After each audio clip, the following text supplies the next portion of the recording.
Good morning everyone. हमने range chapter start किया था और फर्स्ट आर्टिकल जो हमने किया था रेंज का, क्या था वो first article? To show that a given system of forces को हम दो फोर्सेस से रिप्लेस कर सकते हैं इक्वलेंट टू द, जो कि उस गिवन सिस्टम के इक्वलेंट होगा in a finite number of veg.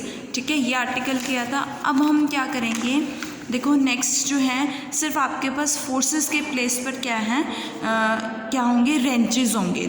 तो देखो resultant wrench of two given wrenches, अगर आपके पास दो रेंचेस गिवन हैं तो उनका रिजल्टेंट रेंज हमें फाइंड आउट करना है। सेम डायग्राम आपका वैसे ही होगा जैसे हमने फर्स्ट आर्टिकल में किया था।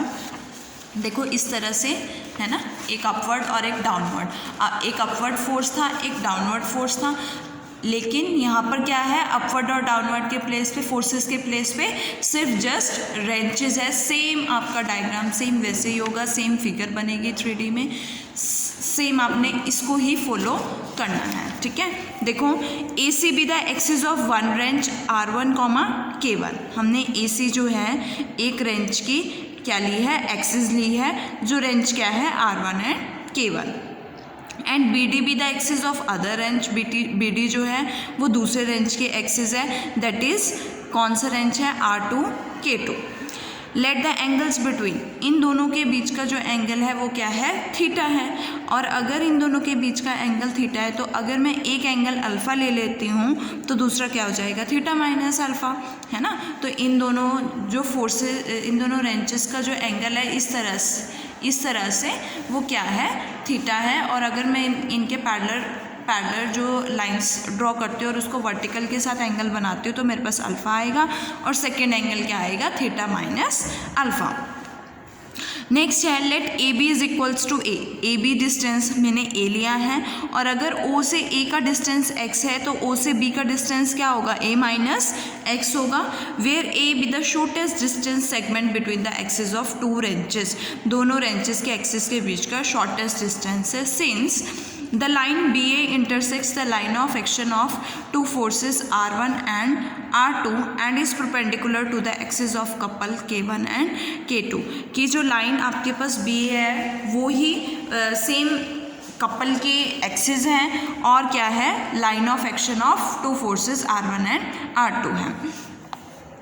Therefore total moment of the system along BA, तो BA के अलॉन्ग जो पूरा सिस्टम होगा इसका जो टोटल मोमेंटम होगा वो क्या होगा, मोमेंट होगा वो क्या होगा, 0 होगा।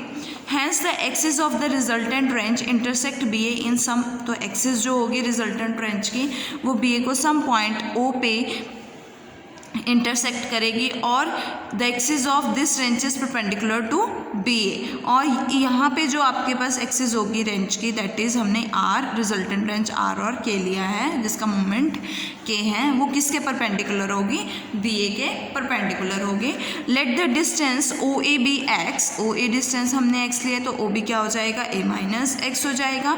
OXYZ हमने OY जो है ये y एक्सिस ली है, OXYZ B rectangular frame such that OX किसके लॉन्ग है, BA के लॉन्ग है, OZ किसके लॉन्ग है, रिजल्टेंट रेंज के लॉन्ग है, और OA इसके OY इसके परपेंडिकुलर हो गया third axis. If the axis AC is inclined at an angle alpha, अगर मैंने ये एंगल अल्फ़ा लिया है तो ये एंगल क्या हो जाएगा, theta minus alpha, because in दोनों का टोटल एंगल क्या है, थीटा है। नाउ अगर मैं रिजॉल्व करती हूँ along and perpendicular to OZ, same जैसे आपने पिछले आर्टिकल में किया था वैसे ही हम इस आर्टिकल में करेंगे। आपके पास रिजल्टेंट रेंज R cos 0 हो जाएगा, R1 जो है क्या बनाएगा, वर्टिकल के साथ cos alpha, that is R1 cos alpha, और R2 cos theta minus alpha.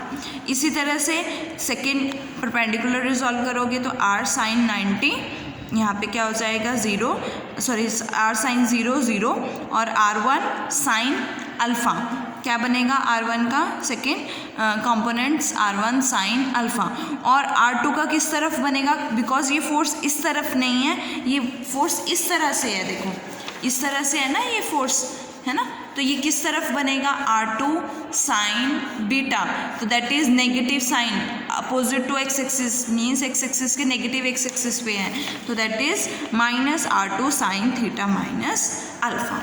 ये हमने क्या किया, रिजॉल्व किया फोर्सेस को along and perpendicular to OZ axis. अब हम बात करते हैं मोमेंट्स की।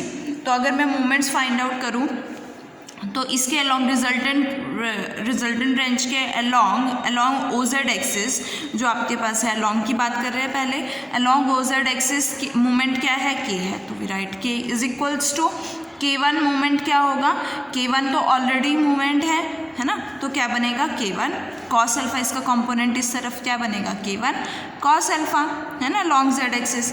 और K2 देखो मोमेंट फाइंड आउट करते हो तो आपके पास डिस्टेंस, आपके पास फॉर्मूला होता है shortest distance into force into sine of included angle, है ना, ये होता है ना आपके पास। बट यहाँ पे K1 K2 ऑलरेडी मूवमेंट्स हैं, तो हमें मूवमेंट्स फाइंड आउट नहीं करना है, हमें ऑलरेडी मूवमेंट दिया हुआ है। तो K1 का कंपोनेंट क्या होगा along Z axis, K1 cos alpha, K2 का क्या होगा K2 cos theta minus alpha. फिर अब फोर्सेस K1 K2 का मूवमेंट फाइंड आउट कर लिया, लेकिन अब हमारे पास R1 R2 फोर्सेस भी तो है, तो R1 फोर्स का जो मूवमेंट होगा डिस्टेंस क्या है x, और R1 फोर्स हो गया और साइन ऑफ अल्फा हो गया, plus a minus x distance हुआ, R2 और साइन थीटा माइनस अल्फा हो गया। अब परपेंडिकुलर अगर हम रिजॉल्व करते हैं, परपेंडिकुलर ये डायरेक्शन होगी, तो परपेंडिकुलर में ये तो कोई भी मूवमेंट नहीं है तो ज़ीरो हो गया, दैट इज़ K1 क्या बनेगा साइन अल्फा बनेगा। K2 अगेन आपका इस तरफ बनेगा, बिकॉज ये फोर्स इस तरह से है, तो K2 किस तरफ बनेगा, इस डायरेक्शन में बनेगा। So we get negative of K2 sine theta minus alpha. Again minus क्या आएगा आपके पास, R1 की बात करते हैं, तो R1, अब R1 हमने K1 K2 ले लिया, अब R1 की बात करते हैं, तो R1 क्या होगा, R1 का जो मोमेंट होगा x डिस्टेंस हो गया, और R1 फोर्स हो गया, और कॉस अल्फा आपका साइन ऑफ 90 माइनस अल्फा हो गया, दैट इज कॉस अल्फा, है ना, और नेगेटिव साइन बिकॉज ये डाउनवर्ड डायरेक्शन में होगा। अब plus a minus x R2, similarly R2 का क्या बनेगा angle 90 minus theta minus alpha, तो कॉस थीटा माइनस अल्फा हो जाएगा। अब ये आपके पास 4 इक्वेशंस आ गए, इनको आपने सॉल्व करके R की वैल्यू और K की वैल्यू फाइंड आउट करनी है। देखो अगर मैं स्क्वायरिंग एंड एडिंग करती हूँ फर्स्ट और सेकेंड इक्वेशन को, तो मेरे पास R² की वैल्यू आएगी, स्क्वायरिंग एंड एडिंग करूँ R1 स्क्वायर क्या बनेगा, देखो इसका होल स्क्वायर, इसका स्क्वायर, इसका होल स्क्वायर, तो R² plus 0 square is equal to a plus b whole square, a square plus b square plus 2ab, a square plus b square minus 2ab, ये दोनों combine हो जाएंगे तो R1 square हो जाएगा, ये दोनों कंबाइन हो जाएंगे तो R2 स्क्वायर हो जाएगा। बचेगा क्या आपके पास 2 R1 R2 कॉमन, और cos alpha cos theta minus alpha minus sine alpha sine theta minus alpha. ये किसका फॉर्मूला होता है, cos A cos B minus sine A sine B cos A minus B. तो यहाँ से आपके पास वैल्यू क्या आएगी cos theta, so we get R² is equal to R1 square plus R2 square plus 2 R1 R2 cos theta. अब first और second equation को आप थर्ड इक्वेशन में पुट करोगे, यहाँ से R1 साइन अल्फा की वैल्यू फाइंड आउट करोगे, तो क्या आएगा R2 sine theta minus alpha, तो इसकी वैल्यू आपने पुट की R2 sine theta minus alpha की वैल्यू पुट करोगे तो R1 साइन अल्फा आएगा, ये पुट कर दिया। ओपन करोगे a R1 sine alpha x R1 sine alpha cancel, और बचेगा क्या आपके पास a R1 sine alpha. Similarly यही इक्वेशन जो है आप किस में सब्सटीट्यूट करोगे, 4 में सब्सटीट्यूट करोगे, तो आपके पास जो इक्वेशन आएगी वो क्या आएगी, कैंसल आउट करके 0 is equal to K1 sine alpha minus K2 sine theta minus alpha minus XR plus a R2 cos theta minus alpha. अब मुझे R, K और X की वैल्यू फाइंड आउट करनी है, तो सेकेंड इक्वेशन से मेरे पास R1 साइन अल्फा किसके इक्वल आया था, R2 sine theta minus alpha के। Sine A minus B identity use करोगे, sine A cos B minus cos A sign B, तो मेरे पास R2 sine theta cos alpha minus R2 cos theta sine alpha. इस value को हम left hand side में लेके आएंगे, साइन अल्फा की वैल्यू, साइन अल्फा कॉमन आएगा, ये आप क्रॉस में ले जाओगे तो आपके पास क्या आएगा, sine alpha upon R2 sine theta is equal to cos alpha upon R1 plus R2 cos theta. और मल्टीप्लायर्स को यूज़ करके क्या कर सकते हो, साइन स्क्वायर एडिंग किया, न्यूमरेटर्स स्क्वायर को स्क्वायरिंग की, एडिंग की और स्क्वायर रूट किया तो क्या आएगा, sine square alpha plus cos square alpha का स्क्वायर रूट। इसी तरह से r2 square sine square theta plus इसका whole square a plus b square plus b square plus 2ab बनेगा और इसका क्या आएगा, स्क्वायर रूट। ये वैल्यू 1 होती है तो ये 1 हो गया। ये वैल्यू किसकी है, आर स्क्वायर की वैल्यू है तो स्क्वायर रूट लोगे तो r आएगा, दैट इज़ 1/r। एक बार फर्स्ट टर्म और लास्ट टर्म को इक्वेट करोगे, r साइन अल्फा की वैल्यू आएगी। सेकेंड टर्म और लास्ट टर्म को इक्वेट करोगे, आपके पास r कॉस अल्फा की वैल्यू आएगी। अब मैं k की बात करती हूँ, जो मैंने फर्स्ट और सेकेंड इक्वेशन का यूज़ करके एक इक्वेशन बनाई थी मोमेंट में, दैट इज 6th इक्वेशन। वहाँ से आपके पास k1 cos alpha plus k2 cos theta cos alpha plus sine theta sine alpha plus ar1 sine alpha है। यहाँ पे हमने कॉस a माइनस बी का फॉर्मूला पुट किया है, जो आपकी आइडेंटिटी यूज़ किया है। यहाँ पे था ना कॉस थीटा माइनस अल्फा, तो यहाँ से वो आइडेंटिटी यूज़ की है। ओपन कर दो, k1 plus k2 cos theta into cos alpha बनेगा, k2 sine theta plus ar1 sine alpha. r से मल्टीप्लाई करोगे तो देखो r कॉस अल्फा और r साइन अल्फा बनेगा। तो r से मल्टीप्लाई करने का क्या बेनिफिट है कि r कॉस अल्फा और r साइन अल्फा की हम वैल्यूज़ को सब्सटीट्यूट कर सकें। तो r कॉस अल्फा और r साइन अल्फा की वैल्यूज़ को सब्सटीट्यूट किया, आपके पास किसकी वैल्यू आएगी, kr की वैल्यू आएगी। अब इक्वेशन 7 पे जाते हैं तो एक्स आर की वैल्यू क्या है, देखो ये है ना इक्वेशन 7, तो एक्स आर को लेफ्ट हैंड साइड में लेके आओगे तो एक्स आर की वैल्यू ये आएगी, साइन ए माइनस बी आइडेंटिटी यूज़ करोगे, cos A minus B identity use करोगे।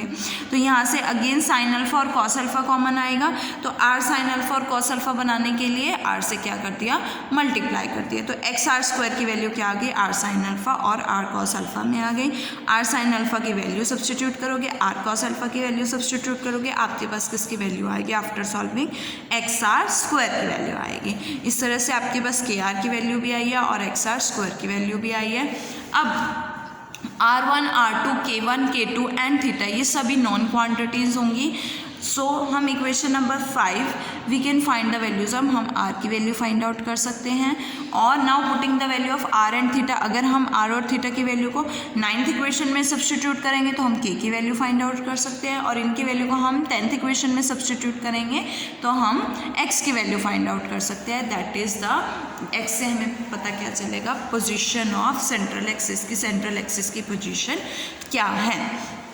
देखो इसकी रिजल्ट है टू फाइंड द, अगर रिजल्टेंट जो आपने रिजल्टेंट रेंज फाइंड आउट किया है, अगर वो रेंजेस का रिजल्टेंट न होते हुए क्या होगा, मतलब रिजल्टेंट रेंज जो है दो फोर्सेस का रेंज होगा। इट मीन्स जो रेंजेस के मूवमेंट्स थे दैट इज k1 k2 0 हो जाएंगे, तभी ये फोर्सेस में होगा reduce, that is r1 and r2 inclined at an angle theta. तो इस केस में आपके पास r square r1 square plus r2 square plus 2r1 r2 cos theta, आप किस में सब्सटीट्यूट करोगे, 5th इक्वेशन में k1 k2 0 पुट करोगे, 9th इक्वेशन में सब्सटीट्यूट करोगे, 10th इक्वेशन में सब्सटीट्यूट करोगे, और आफ्टर दिस आपके पास r के और एक्स आर स्क्वायर की वैल्यू आएगी।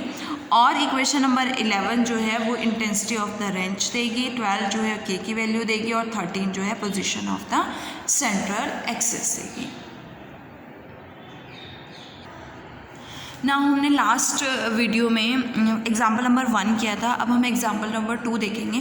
देखो एग्जाम्पल नंबर 2 क्या, show that the minimum distance between two forces which are equivalent to a given system r comma k, कि मिनिमम डिस्टेंस दो फोर्सेस का फाइंड आउट करना है जो कि एक गिवन सिस्टम आर कॉमा मतलब एक रेंज के इक्वल है, विच आर इंक्लाइंड एट, वो जो हमने करोलरी मतलब जो इसका रिजल्ट किया अभी जो आर्टिकल किया उसका यूज़ करेंगे, is 2k upon r cot alpha and the forces are then each equal to r/2 second alpha. Forces ये होंगे और मिनिमम डिस्टेंस ये होगा।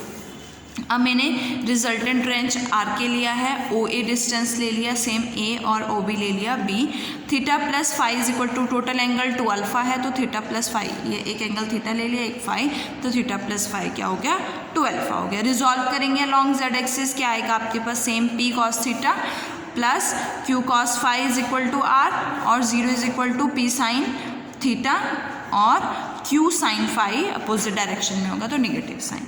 सिमिलरली मोमेंट्स फाइंड आउट करेंगे वैसे ही जैसे आपने आर्टिकल में फाइंड आउट किया, K is equal to P sine theta into distance A है, Q sine phi into distance B है, 0 is equal to minus P cos theta into distance A है, नेगेटिव साइन वही downward और upward का case है, downward में negative आएगा, plus q cos phi into b. Squaring and adding करोगे first और सेकंड को, आपके पास आर स्क्वायर की वैल्यू आएगी, that is p square plus q square 2pq cos 2 alpha. और 1 और 3 से आपके पास आर के की वैल्यू आएगी, दैट इज आर और के को मल्टीप्लाई करोगे तो आर के की वैल्यू आएगी ये। यहाँ से अब हमने क्या यूज़ करना है, इसका यूज़ करना है p sine theta is equal to q sine phi. तो यहाँ से और फर्स्ट और सेकेंड इक्वेशन का यूज़ करोगे तो आपके पास ये इक्वेशन बनेगी। देखो ए पी कॉस थीटा क्या बन जाएगा, क्यू कॉस फाई बी।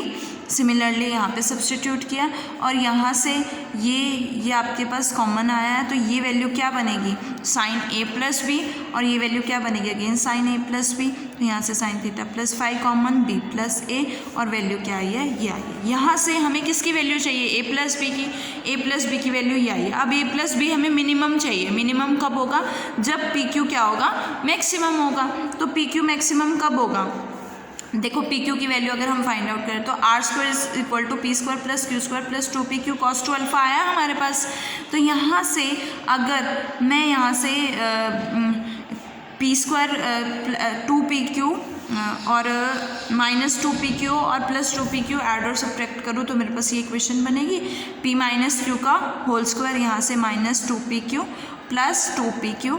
तो ये तीन टर्म्स जो हैं p माइनस क्यू का होल स्क्वायर बनाएगी और ये टर्म आपके पास ये आएगी। यहाँ से देखो r square minus p minus q का होल स्क्वायर, और p माइनस क्यू जो है वो मैक्सिमम कब होगा, जब इसकी वैल्यू 0 होगी, क्योंकि इससे ग्रेटर नहीं हो सकता, पॉजिटिव आएगी। अब पी क्यू जो है मैक्सिमम कब होगा, जब p माइनस क्यू जो है 0 होगा, और p minus q 0 means p is equal to q. तो p और q को q पुट कर दो तो आर स्क्वायर की वैल्यू क्या आएगी, 4p square cos square alpha, that is r is equal to 2p cos alpha, और p की वैल्यू r/2 सेकेंड अल्फा हो गया, जो हमें प्रूफ करना था। अब आते हैं हम मिनिमम डिस्टेंस पे। तो मिनिमम डिस्टेंस क्या है, a plus B is equal to R K upon P Q sine 2 alpha. P Q की वैल्यू क्या हो गई, P square sine 2 alpha P square upon, यहाँ से आ जाएगी ना पी क्यू की वैल्यू, यहाँ से जब आप पी को ये 0 हो जाएगा तो r square upon 4 cos square alpha, और आर की वैल्यू पी में पुट करेंगे तो हमारे पास क्या आएगा, ये इक्वेशन बनेगी 2p cos alpha K upon P square sine 2 alpha. 2pk cos alpha upon P square sine 2 alpha का formula 2 sine alpha cos alpha, और यहाँ से क्या आएगा k upon P sine alpha. यहाँ से वैल्यू सब्सटीट्यूट की है पी के r/2 कॉस अल्फा, तो क्या बनेगा 2k upon r cot alpha, जो कि मिनिमम डिस्टेंस हमें प्रूफ करना था। और फोर्सेस क्या होगी, p is equal to q is equal to r/2 second alpha.